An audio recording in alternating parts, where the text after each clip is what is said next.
네, 이 차시에서는 제만주 조선인의 주요 작가 안숙일, 염상섭, 강경애, 박영준, 백석 등을 함께 살펴보도록 하겠습니다. 해방 이전 안숙일의 생애는 다음과 같이 정리할 수 있습니다. 안숙일은 1911년 11월 3일 함경남도 함흥에서 아버지 안용호의 장남으로 출생하였고 아호는 남석입니다. 1924년 고향에서 초등학교를 다니다가 부친이 있는 용정으로 갔습니다. 그리고 1930년 일본으로 건너가서 3월 교토 료요에 입학했습니다. 그리고 1931년 2월 료요 중학에서 졸업을 하고 3월 동경 와세다 대학 고등사범부 영어과에 입학했으나 집안 사정으로 학업을 중단하고 귀국하게 됐습니다. 1932년 용정 팔도구에 있는 초등학교에서 교편을 잡으면서 안숙일은 문학 공부에 전념했습니다. 여기서 잠깐 제가 앞에서 귀국이란 단어를 썼는데요. 안숙일은 일본에서 학업을 중단하고 실은 용정으로 돌아온 셈이죠.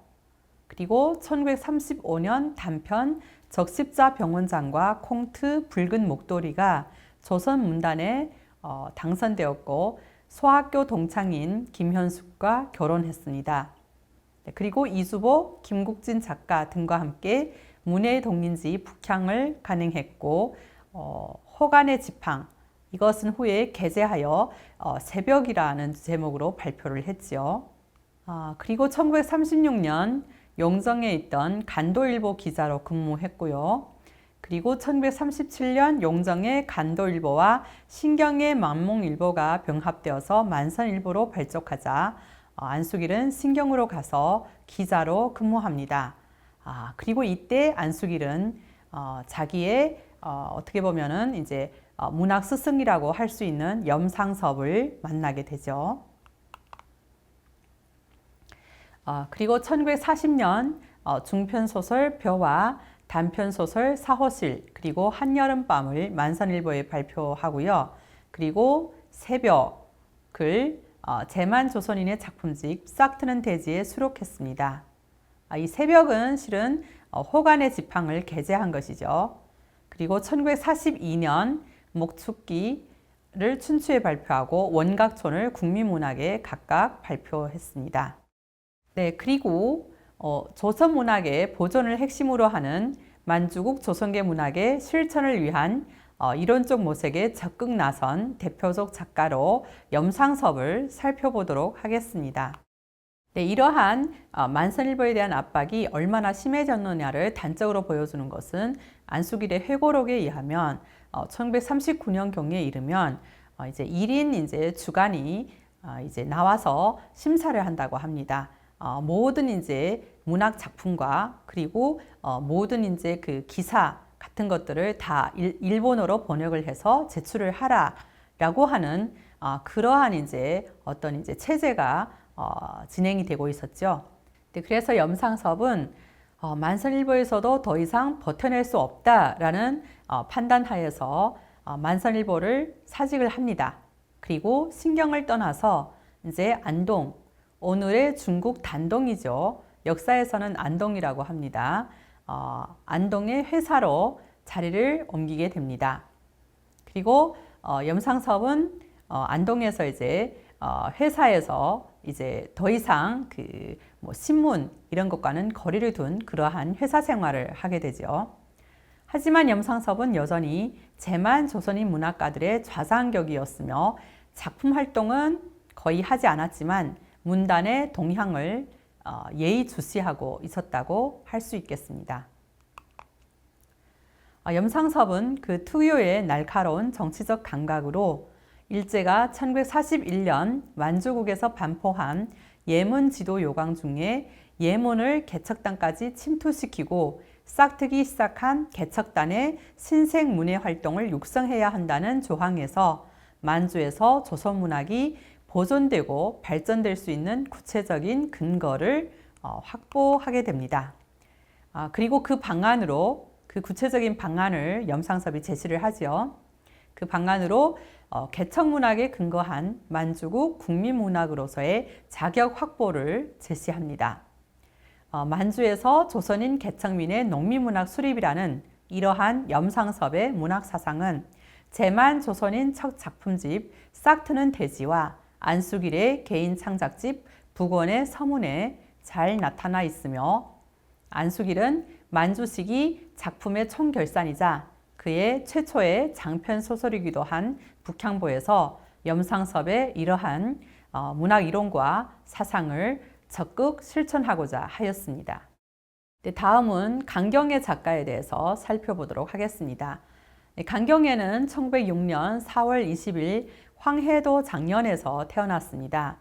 그리고 1925년 1년 반 정도 간도로 가서 용정 일대에서 교육기관에 강사도 하고 무직으로 고통스러운 나날을 보내다가 다시 장년으로 돌아오게 됩니다.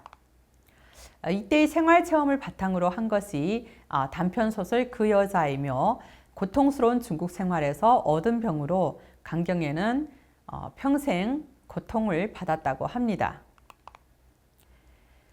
강경애는 1931년 1월 조선일보 부인문예란에 파금이라는 단편소설을 독자투고로 발표합니다.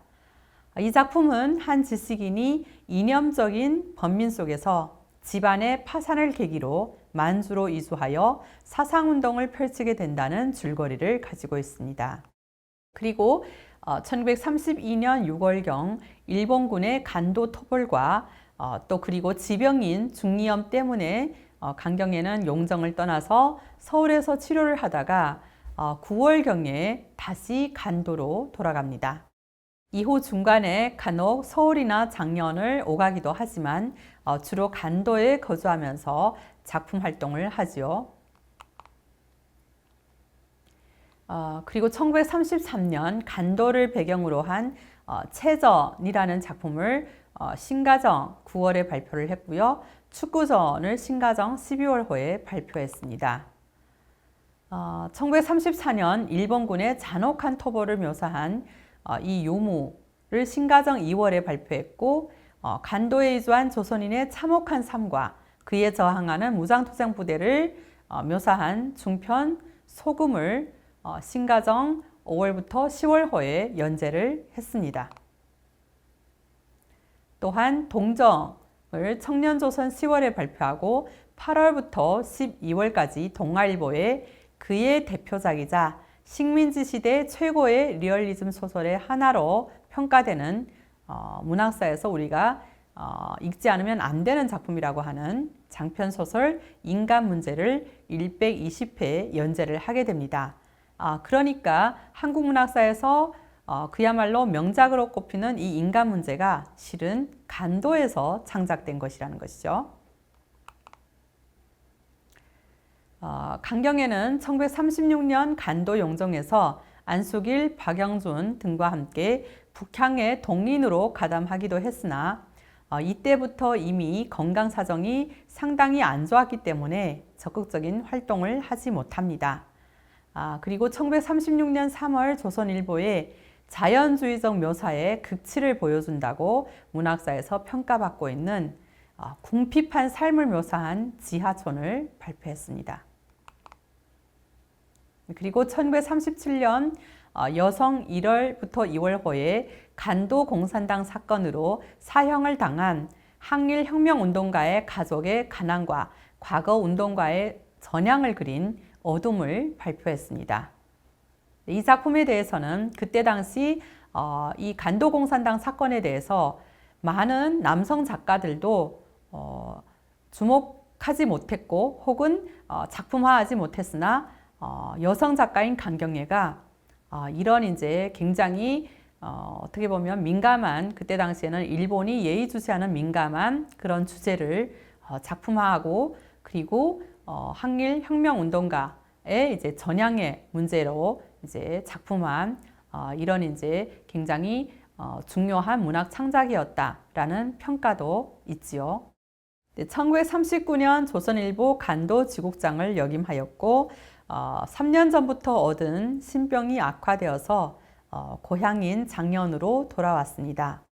1944년 4월 26일 병이 악화되어서 귀가 먹고 앞조차 보지 못하게 된 강경예는 돌아가신 어머니를 부르면서 숨졌다고 합니다.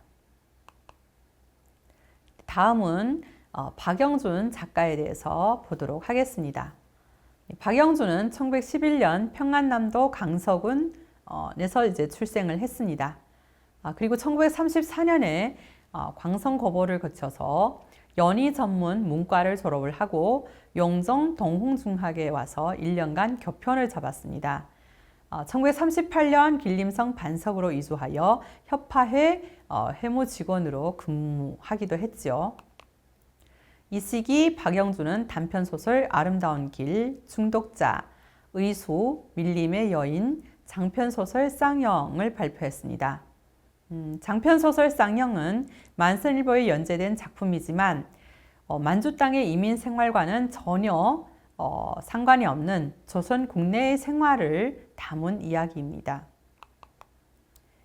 이 단편소설 밀림의 여인이 굉장히 유명한데요. 박영준의 만주 소설 중에서는 이 밀림의 여인은 1941년 7월에 집필하고 같은 해 9월에 만선일보에 발표했다고 합니다.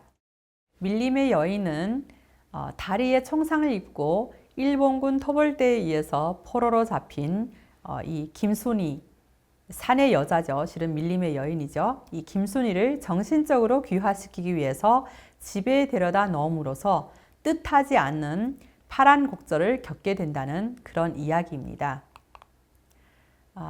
여기서 주인공은 나라는 협파회 이제 직원이지요. 그러니까 이제 이 협파회 직원이 어떻게 그 밀림의 여인, 산의 여인을, 그러니까 야만적인 이제 그런 산의 여인 김순이를 데려다가 어떻게 이제 문명화된 그런 삶으로 인도해 가는지 뭐 이런 작품이라고 합니다. 분명 당시 협파회 회무 직원의 신분에 매우 걸맞는 그런 발상이었고 어떻게 보면은 당시 만주국의 기존 질서에 부응하는 그런 어떤 작품 줄거리라고 볼 수가 있겠습니다. 박영준은 이 밀림의 여인 외에 1952년에는 귀국한 뒤죠. 1952년에는 빨치산을 신천지에 발표를 합니다. 그런 측면에서 작가 박영준은 한국 문학사상 빨치산을 소설화한 최초의 작가라는 평가도 받게 되죠. 하지만 이 작품은 작가가 한국으로 귀국한 후 한국 근대문학의 자장 속에서 창작하였으므로 이 강의에서는 다루지 않도록 하겠습니다. 다음은 이제 여러분이 굉장히 좋아하시는 작가, 시인이죠. 백석입니다. 백석은 1939년 서울을 떠나서 만주 신경으로 가서 그곳에서 생활을 하면서 시작 활동을 계속 하는데 이는 백석의 삶과 문학에서 새로운 단계라고 할 정도로 이전과는 매우 다른 그런 양상을 보입니다. 백석은 만주에서 근 10편이 넘는 시를 발표하고 여러 소설들을 번역할 정도로 열심히 창작과 집필 활동에 전념하였습니다.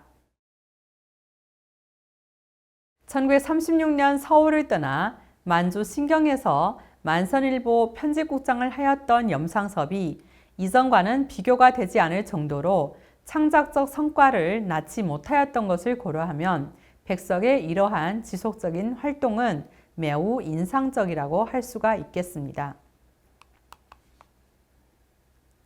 이번 차시에서는 제만주 조선인 주요 작가 안수길, 염상섭, 강경예, 박영준, 백석 등에 대해서 자세히 살펴보았습니다. 다음 차시에서는 제만주 조선인의 대표 작가 안수길과 그의 대표 작품 벼와 그리고 장편소설 역시 대표작이죠. 북향보에 나타난 작가의식에 대해서 살펴보도록 하겠습니다.